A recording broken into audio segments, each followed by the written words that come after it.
talked to Javon Odom, I think his name was. He wanted me to.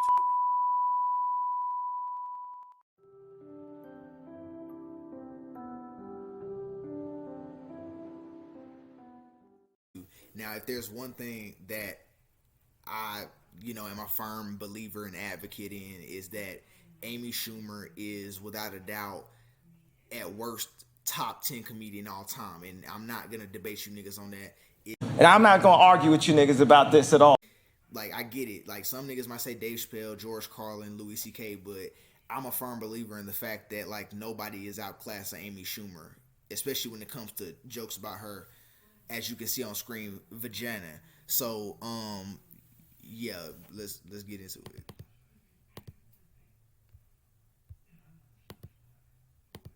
Schumer places first on literally every single list titled...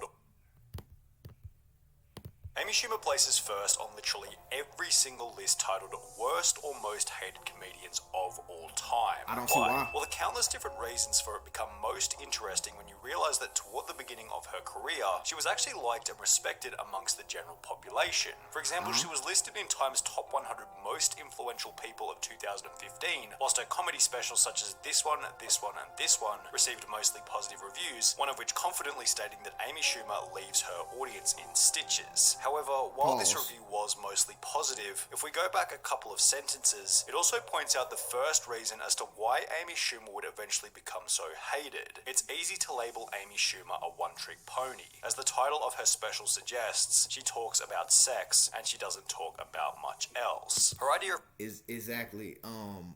I think that's the problem with most female comedians, is that what they do is they look at comedy through the lens.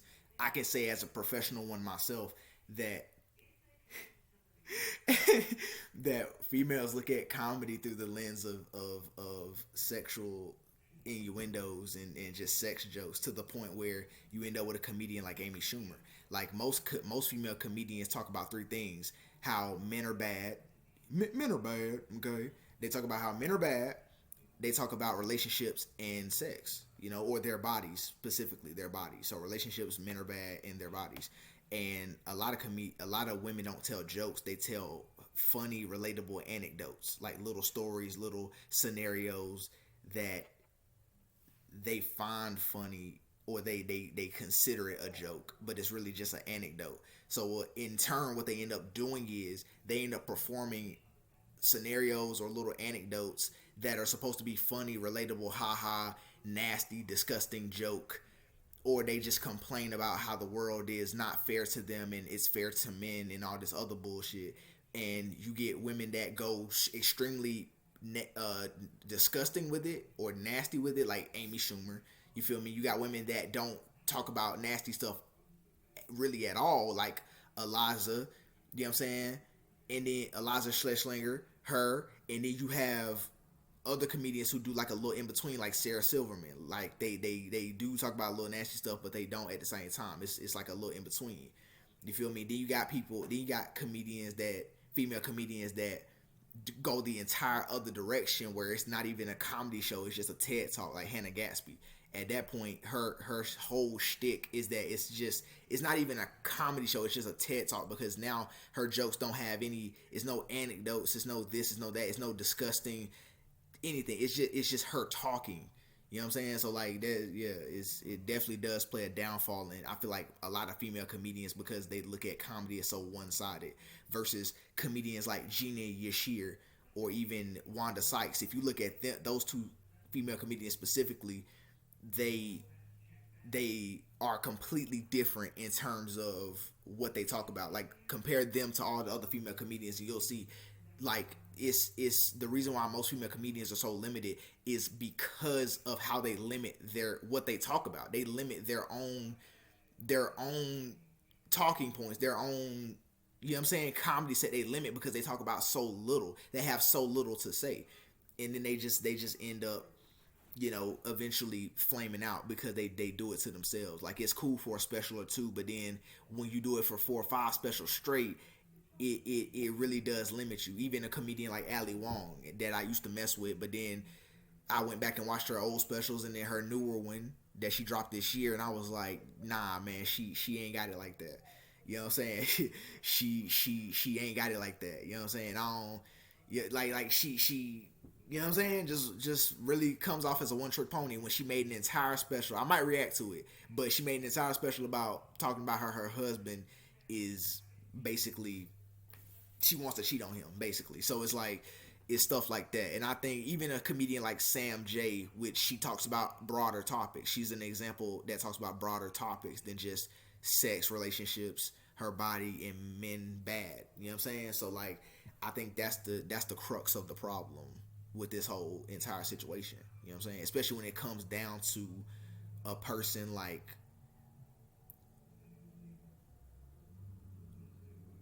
those three comedians, people like those three comedians I just mentioned, because at that point, you know what I mean? Like, and I think because the one thing those three comedians have in common between, you know, Wanda Sykes, Jeannie Shear, and Sam J, they're all lesbians, but they're the dominant in the relationship. And I think so they're basically playing the role of a man. So like it's kind of funny to see that the best female comedians are playing the role of a man in the relationship. And I think that's kind of hilarious how, like, you know, but like I said, even then, you know, if you're a man and you get on stage and you talk about your dick for 15 minutes or even 15 minutes out of a 45-minute set, it's like, bro, what the fuck are you doing? Like, you're not going to be acknowledged by the greats. You're not going to be talked up. But because females are coddled in that way where it makes it okay because that's what women talk about, it's like, no, talk about other shit. You know what I'm saying? Like, you just limit yourself, and I think it just goes against you in the grand scheme of things.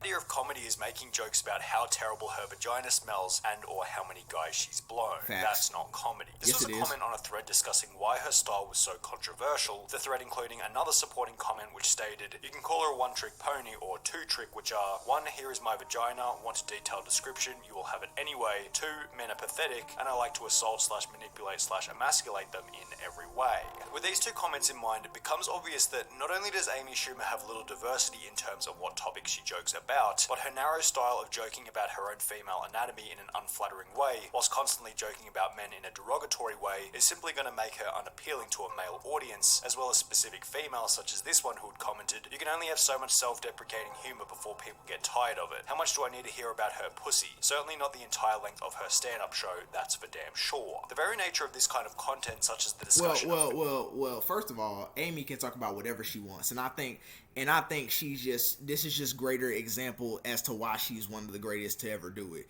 You know what I'm saying?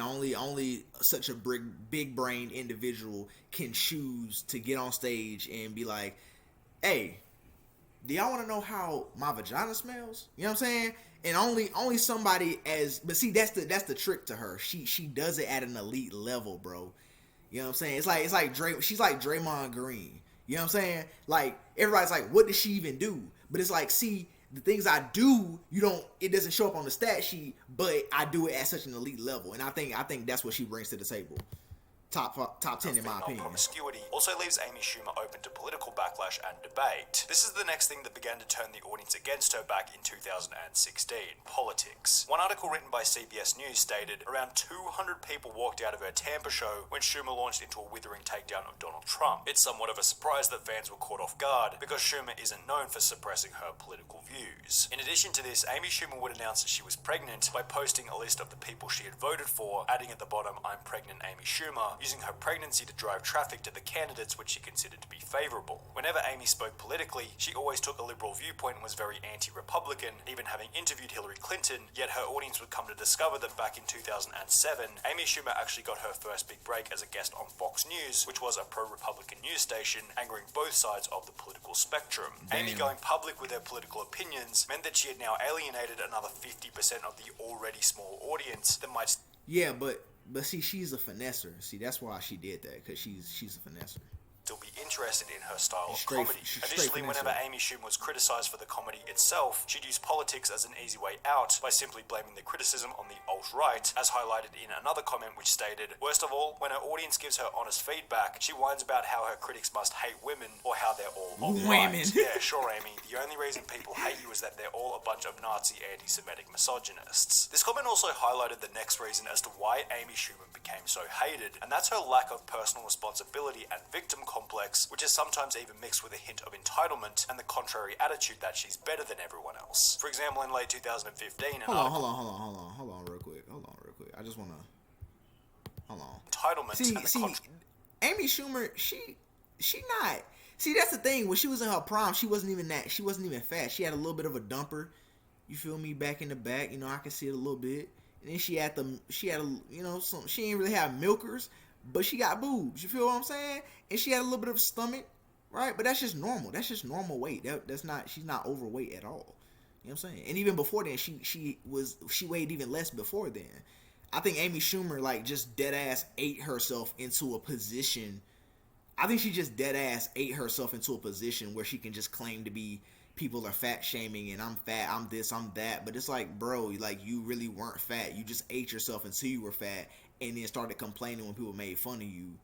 But even she even made that statement when she wasn't fat. She was talking about how people make fun of her. But I'm like, bro, you weren't even fat then. Like you, as a result, you got depressed. You ate yourself till you actually became fat, and now you don't want to lose the weight. It's like, bro, it's just like Wings of Redemption, bro. Contrary attitude. Stay tuned for Wings reactions. That she's better than everyone else. For example, in late 2015, an article was published by Page 6 titled, Amy Schumer thinks she's too famous to check in at the gym, which read, Amy Schumer was not happy this week when staffers at the Upper West Side Equinox asked her to present her membership card, which is standard practice at the upscale fitness club. She felt entitled to just walk in, a source explained to Page 6. She didn't want to show her key fob and wanted to be able to go in and not be questioned. We're told the annoyed trainwreck star declared, I'm famous, when employees didn't recognize her and insisted she go through the typical check-in procedure. While Equinox believes Schumer eventually enjoyed her workout on Monday afternoon, our source said she was so unhappy she stormed off. A different article sporting similar energy was titled, Amy Schumer can't be bothered to take photos with fans, which stated, Amy Schumer wants to make it clear she does not owe you a selfie. The article went on to describe an exchange that Amy Schumer had. But see, that's facts though. That's facts though. She don't owe none of y'all niggas a selfie, bro. She's literally her. I mean, top 10 greatest of all time. Whilst in town for a comedy show. This guy in front of his family just ran up next to me and scared the shit out of me. Put a camera in my face. I asked him to stop, but he said, no, it's America and we paid for you. This was in front of his daughter. I was saying stop and no. Pause. I was saying stop and no. Pause. I asked for him to stop and he said, no, it's America and we paid for you.